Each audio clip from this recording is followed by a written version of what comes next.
que é porque eu não tenho o que tu tem, tá ligado? Que tu é cristão. Sim. Então, eu sou meio crente, tá ligado? Eu acredito em Deus. Sim. Você não é agnóstico nem ateu. Não, eu não tenho uma religião. Então, mas você não é ateu. Não sou ateu. E nem agnóstico.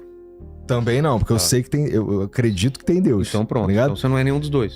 Mas, por exemplo, o que tem em volta disso... Porque quando eu era moleque, e minha mãe me levava pra igreja, eu ia numa igreja evangélica. E lá na igreja evangélica tinha muito... Eu não lembro qual que era, não, né? Lembro, porra. Depende. Quando a gente tava... Tinha um lugar que a gente ia na igreja Nova Vida e tinha um outro que a gente ia na igreja metodista. Dependia de onde a gente tava. No fim de semana, por exemplo, geralmente era na metodista. Mas era de certa forma parecido ali, sabe? E ali era muito preto no branco, sabe qual é? Era tipo, isso aqui é do bem, sim. Isso aqui é do mal. Bem tradicional, tá ligado? Isso aqui funciona, isso aqui não funciona. Vai por aqui, não vai por aqui. E aí, Mas toda igreja é assim, você sabe, né? Eu imagino Os dogmas são bem... O problema era que o cara que tava mandando eu aplicar o dogma não tava. Não tava seguindo. Ele tava, tava adulterando, por exemplo, sabe qual é? Isso que... Caralho, esse é o problema. E aí, isso foi me causando uma sensação de, putz, isso aqui não é tão de verdade assim, né? No sentido... Não Deus ou Jesus, as paradas. Sim, é uma instituição. Mas o que tá rolando ali. Então, assim, hoje eu troco ideia com Deus. Cara, vira e mexe, eu tô lá... Ninguém vê, mas nem minha família vê. Eu tô lá, mané, com a cabecinha no chão lá, trocando a ideia com Deus, tá ligado? E é doido, porque eu... não me considero um cara de muita fé, não. Sabe qual é? Mas isso daí é um troço que me traz uma... Não vou dizer nem paz, mas é como se eu tivesse que fazer aquilo ali. Santo Agostinho que falava, ore como se tudo dependesse de Deus, trabalhe como se tudo dependesse de você. E é meio assim que eu vivo, sabe qual é? Então, tem dia que eu paro em casa, isso é um exemplo que eu uso, paro em casa, estaciono meu carro e vem uma sensação de gratidão por estar dirigindo aquele carro. Isso pode ser uma manifestação de Deus em você. Aquela lacuna que todo mundo existe uma lacuna dentro da gente. Quando ela é preenchida com essa sensação, talvez seja uma manifestação do Espírito Santo, cara. Eu vou falar duas coisas que aconteceu. Sobre o que você falou, aconteceu comigo também, uma decepção com pessoa de dentro da igreja que me fez me afastar durante o tempo que fiquei mais afastado da igreja mesmo. Por causa disso. Eu era tão íntimo do pessoal da igreja, da cúpula mesmo, que a galera começou a se aproveitar de mim numa fase que eu precisava muito trabalhar e fazer outras paradas e, faz isso, faz aquilo e tal. E eu fui lá e eu fui vendo certas coisas que eu não tava curtindo, assim, por que vocês não abrem quando vocês recebem de doação? Por que vocês não abrem quanto que os pastores ganham? Vamos fazer tudo... E aí, não é bem assim e tal, e eu saí da igreja. E eu foi esse tempo que eu fiquei todo e voltei. Quando eu voltei com o podcast, que eu voltei a frequentar e voltei com tudo, assim. Mas é isso que eu penso, cara. As pessoas não tem nada a ver com Deus, cara. Aquelas pessoas, elas vão te decepcionar porque são pessoas, são homens, são pessoas. Então você não... Da mesma vez, assim, que nem você achar que você não faz merda. Exatamente. Então é normal, cara. O que você não pode é colocar na conta de Deus. Então muda de igreja ou reza pra ir pra outro lugar. E o que você falou da gente fazer a nossa parte, cara, é essencial, cara. Tem muita gente que vive uma vida totalmente... eu entreguei na mão de Deus, eu não vou fazer minha parte, não. É que nem o cara que tava no shopping procurando pra estacionar, assim, né? E essa coisa de colocar na mão de Deus, né? Que hoje em dia eu coloco de verdade, assim, na parada e confio, né? Umas decisões grandes que eu tenho que tomar aí, pessoal e profissional. Aí o cara tava nessa, né? O cara tava na vaga, assim, esperando, e cara, sei lá, 40 minutos no shopping lotado. Ele falou, Deus, se aparecer uma vaga aqui na minha frente agora, eu volto a acreditar em você e vou trabalhar pra falar no teu nome. Aí nessa hora, assim, sai um carro e fala, não, Deus, valeu, acabou de sair um carro que nem precisou, ó. Já apareceu uma vaga aqui. Foi mal aí, cara. Eu fui meio assim, já tava aparecendo uma vaga, nem precisa ir. Então, é isso. Às vezes você não vê um sinal que tá na tua cara, que Deus se manifestou. Porque volta e meia, eu fiz essa prova, pedi a prova de Deus. Falei, Deus, eu não tô, né? Não tô ouvindo tua voz, não tô ouvindo tua palavra. É assim mesmo? Aí vem aqui o Frei e fala exatamente o que eu precisava ouvir. O silêncio também é de Deus por causa disso. Já fala, beleza, foi um sinal. Aí várias vezes na minha vida eu pedia assim, eu não... Será que existe mesmo a parada? Me dá um sinal. Então, por isso que eu te falo. Se você pedir sinal, cara, vai acontecer, cara. E aí só fica...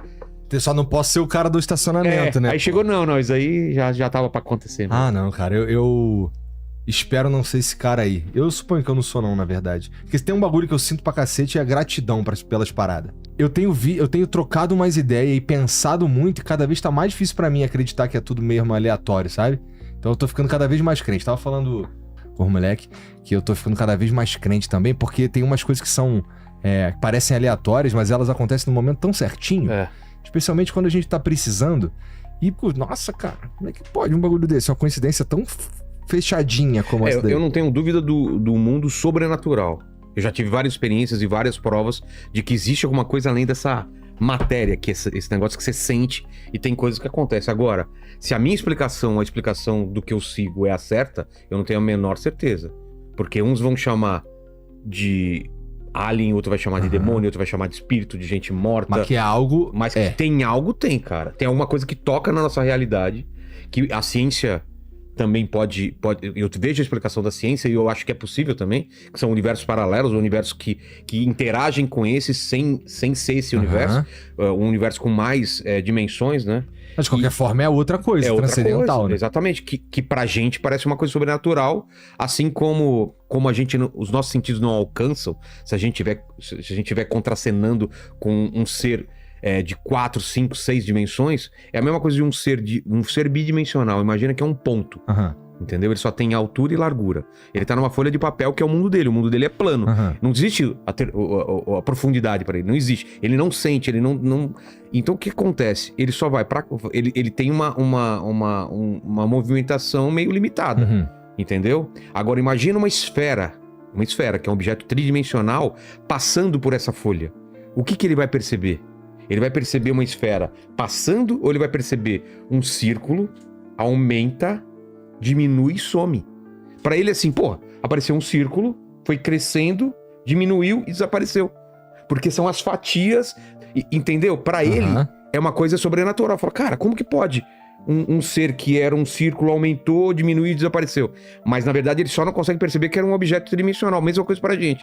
O que a gente pode chamar de assombração, de ET, de demônio, simplesmente é um ser que desaparece aqui, ele se movimenta de um jeito que é em mais dimensões que a gente não consegue perceber isso daí. Então assim, a ciência também tem uma explicação pra isso. Eu estudo tudo, cara. Agora, eu escolho acreditar em algumas coisas e não quer dizer que eu não queira ouvir um cara falando de outra parada. Eu falo, cara, faz sentido isso, cara. Quando tu teve essas experiências sobrenaturais aí, tu sentiu medo, tu sentiu... Eu sempre sinto medo. Sempre? Significa que teve um monte, tem até hoje essas paradas? Tem. Cara, eu será não que eu não tô sabendo ver, cara? Você nunca acordou assim e falou assim, eu abri o olho, eu vou ver alguma coisa, de ter uma presença, alguma coisa no teu quarto, você fala, cara, que coisa ruim. Ah, isso sim. Então. Mas eu olho e não tem nada. Então. Eu tenho... É que eu já vi, né? E eu não curti, cara. O que tu viu? Eu tinha uma escola de artes, né? Que chamava Fábrica de Quadrinhos, na 9 de julho. Vai me falar isso agora mesmo? Tinha uma escola de artes que era 9 de julho e antes era no Pacaembu. Na casa do Pacaembu, tinha uma coisa muito estranha. Que tinha umas coisas estranhas que aconteciam naquela casa. Tudo bem, casa velha e tal. Os caras acreditam que fica algumas coisas lá. Aí tinha uma coluna de mau cheiro, cara. Um dia. Num lugar específico, digamos que seria aqui, assim. Tá. Se passar aí, tu vai sentir um fedor. Tá. 1 metro, assim, só naquele lugar. Se passava por lá, não tinha, não sei o quê. E eram 3 andares. Você ia pro andar de cima exatamente como se essa coluna fosse da primeiro andar até o terceiro. Era a mesma coluna, só naquele lugar de mau cheiro. E aí tinha um amigo meu, que era espírita, que falou, aí ele explicou que era tudo isso. Mas era uma coisa muito estranha. Aí na outra isso casa, por si só já é muito estranho. Já é bizarro. Aí na outra casa, que era 9 de julho, que era uma casa muito mais antiga, hoje demoliram e fizeram um prédio na casa bem antigaça, bonitona e tal. Às vezes a gente virava a noite lá, porque tinha um estúdio no fundo, e a gente virava trabalhando. E eu era um dos últimos sempre a ir embora. E aí tava eu e esse cara, que era mais ligado a essas paradas. E eu falei, porra, seus filhos estão em cima. Eu escutei criança brincando, cantando e tal, no andar de cima, que era o dormitório, onde a gente dormia quando virava a noite lá. Aí ele falou, você tá escutando também, né? Falou, não, meus filhos não vieram. Eu falei, cara, vamos embora agora. Nossa, assustador, claramente, cara, criança brincando e não sei o quê. E no andar de cima, e não era alguma coisa. Falou, não, eles moram aqui, é do bem e tal. E eu não esperei pra saber se era do bem. Mas eu volto e meia. E tem história mais assim, arrepiante, assim, que aconteceu comigo. Eu falei com o Sacani já sobre isso, o que poderia ser. Tô indo no meu primeiro casamento, lua de mel, sem grana nenhuma, peguei o meu Brava, um carrinho, fiz uma loucura de ir até a Terra do Fogo, você tá ligado? Né? Bom, essa parte eu sei. Uhum. Terra do Fogo cara, é lá na pontinha perto, o Ushuaia é a cidade mais ao sul que existe no planeta, pertinho da Antártida. Beleza. Quando você vai atravessar do continente pra ilha, tem que pegar uma balsa. Peguei a balsa e já tava tarde. E eu falei, putz, eu vou chegar na cidade de manhãzinho, vou rodar a noite inteira e por mim tudo bem. Só que ninguém faz isso, né? A galera vai ficando no hotel. Então, fui pegando umas montanhas à noite, só eu no carro, e pra mim tudo bem. E a Terra do Fogo é conhecida por Terra do Fogo porque os caras, quando iam passar pelo Estreito do Magalhães, que é um lugar super complicado de se passar, muita gente perdia o navio lá, via ao longe os nativos fazendo fogueiras enormes, imensas, porque é muito frio lá e eles se aqueciam. Então por isso que é Terra do Fogo.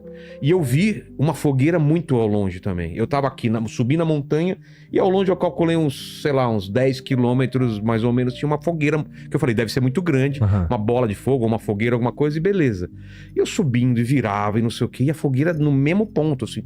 E eu tudo escuro, mas eu fazendo cálculo, falava, essa fogueira já devia ter ficado pra trás. Mas tudo bem, de repente eu tô fazendo uma volta e voltando pro mesmo lugar e ela tá lá. Só que, cara, é muito tempo, cara. Tô falando de horas aquela fogueira, aquele fogo me seguindo, cara. E aí começou a me dar um cagaço. A minha primeira mulher lá, a Helena, tava dormindo. E eu falei, acordo, não acordo, e o que eu faço? Parar é pior, se esse fogo vem pra perto e não sei o quê. E ele mantendo a mesma distância, cara. Meio que flutuando, assim, ao longe, assim.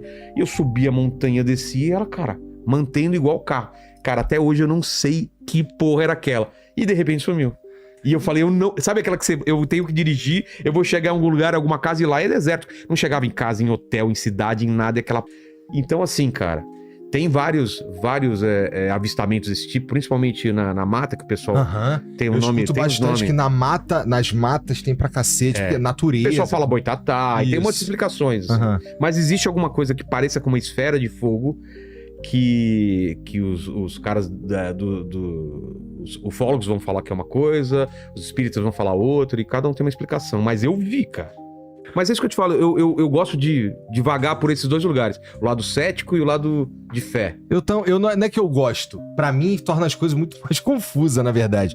Porque como eu suponho que eu nunca tive uma experiência dessa, assim, de mais visual da coisa, sabe qual é? Porque, por exemplo, você falou, pô, tu nunca sentiu... vou abrir o olho e vai ter alguém me olhando. Ou vai ter alguém aqui perto, não sei o quê. Cara, eu lembro claramente de vários momentos que, assim, por exemplo, tô na minha casa e teve uma que foi esquisita, que eu vi tipo uma brasa, assim. Eu tava deitado no sofá, abri o olho e assim, vi uma brasa. Assim, oxi. No céu, assim, no futuro? Não, eu tava deitado na sala. Desse dia cheguei cansadão, sentei no sofá, liguei a TV, não sei o que, daqui a pouco eu apaguei. E aí foi todo mundo dormir na cama e tudo mais. Aí eu acordei no meio da noite. Vou pra cama, não sei o que. Acordei no meio da noite, olhei assim pra dentro da sala, mais assim, um pouco assim, uns 3, 4 metros assim de distância, assim, uma brasinha aqui assim voando. Oxi, uma brasinha. Não sei se eu vi mesmo, não sei. Então, aí eu começa a duvidar, né? Aí eu entro numa... Esse foi uma vez. Teve várias outras vezes que eu entrava numa que assim, porra, tô subindo a escada. Tem alguém me seguindo. E é doido, porque tem o... tem arrepio às vezes, Tem um arrepio mortal. Cara. Um arrepio mortal. Eu olho pra trás. Eu também. Será que tem alguém aqui? E assim, se eu... E às vezes sentir mais frio num lugar, assim, um lugar, de repente... Fica frio e passa, assim. É um negócio... Um círculo, parece que você tá no círculo polar e depois sai, assim. É muito estranho. É estranho mesmo. Bom, será que é isso, então? Porque isso eu sinto às vezes, mas eu não sei exatamente explicar o que é. Mas os nossos sentidos são muito limitados também, né? Tem isso. E eu tinha muita coisa com sonho que eu não tenho há muito tempo, cara. Muito tempo. Porque sonhar com premonição? Não, premonição... Eu tinha um sonho recorrente. E eu parei de ter... Às vezes eu tinha alguns sonhos recorrentes. Não sei porquê, a casa onde eu vivi até meus 16 anos em São Bernardo do Campo, cara, faz tempo que eu não tenho esse sonho, mas eu tinha sempre sonho naquela casa, eu adulto ou eu criança, de às vezes eu sair do meu quarto correndo, indo pro quarto dos meus pais, que era no fundo da casa, tinha um quintal, e dava pra ver, assim, São Bernardo inteiro, assim, tinha uma floresta, e uma nave espacial, assim, tipo essas de filme enorme, chegando. Isso eu tinha várias vezes. E aí eu vi alguns filmes muito parecidos, assim, aquela imagem da nave espacial, aquela nave mãe chegando. A mais emblemática, cara, era uma, assim, eu sempre sonhava com umas montanhas, uma cadeia de montanha desde criança. Muito, assim, específica. E eu, pô, sempre procurando na internet ou livro, vendo foto, nunca achei isso. As mais parecidas que eu achava era em Atacama, tinha umas montanhas parecidas, mas não era o mesmo ângulo, não eram as mesmas montanhas, porque era muito específico. Aí teve uma época que eu fui pro Atacama. Fui com a mina pra lá. E eu falei, cara, será que eu vou ver? Será que aquilo era premonitório? Um dia eu ia ver? E aí, eu durante a viagem, eu sonhei com essa cadeia de montanhas. E eu cheguei lá, olhei pra um lugar, a gente tava numa estrada. A gente pegou numa época lá, tinha uns 10 carros com a gente ia por umas montanhas fazer algum tipo de passeio lá. E eu parei numa montanha uma hora que todo mundo parou pra tirar foto. Falei, cara, eu acho que aqui, mas não é nesse ângulo. E aí eu fiz todo o passeio e não vi as montanhas. Não era o que eu tava sonhando. Naquela noite, eu sonhei com aquelas montanhas.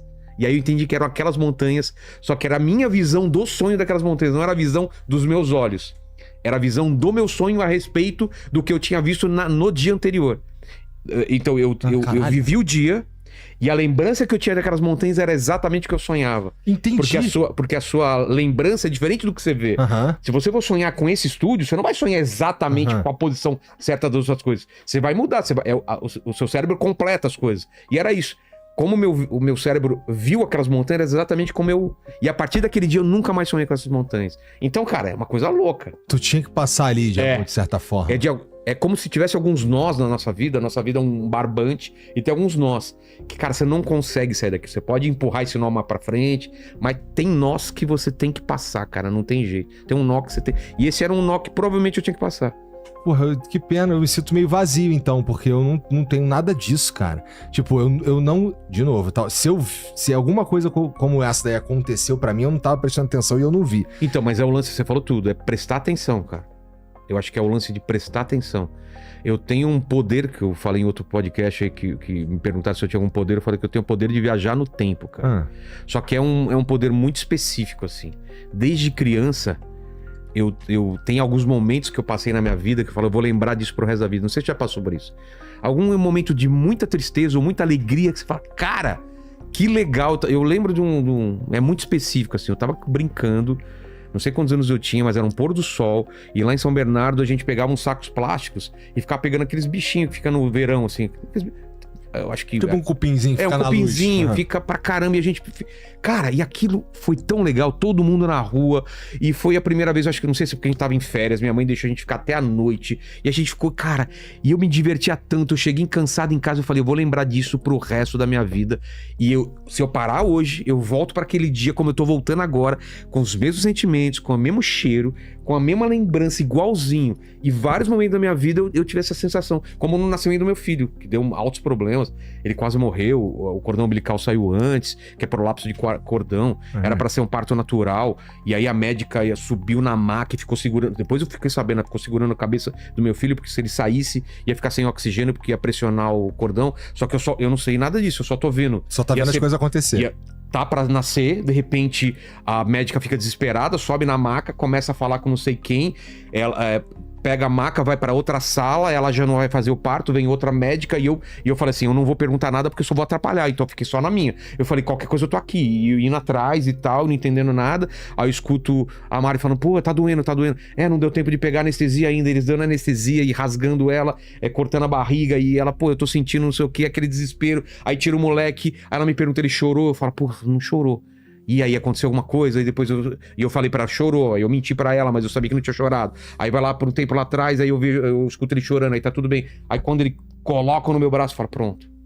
Aí eu falei, cara, eu vou lembrar disso pro resto da vida. E eu lembro exatamente onde eu tava, o que eu pensei, as orações que eu fiz e não sei o que e tal. Então assim, cara, eu tenho que ter essa âncora no presente pra eu poder lembrar no futuro. Então, se eu quiser lembrar de alguma coisa, eu tenho que ter uma âncora.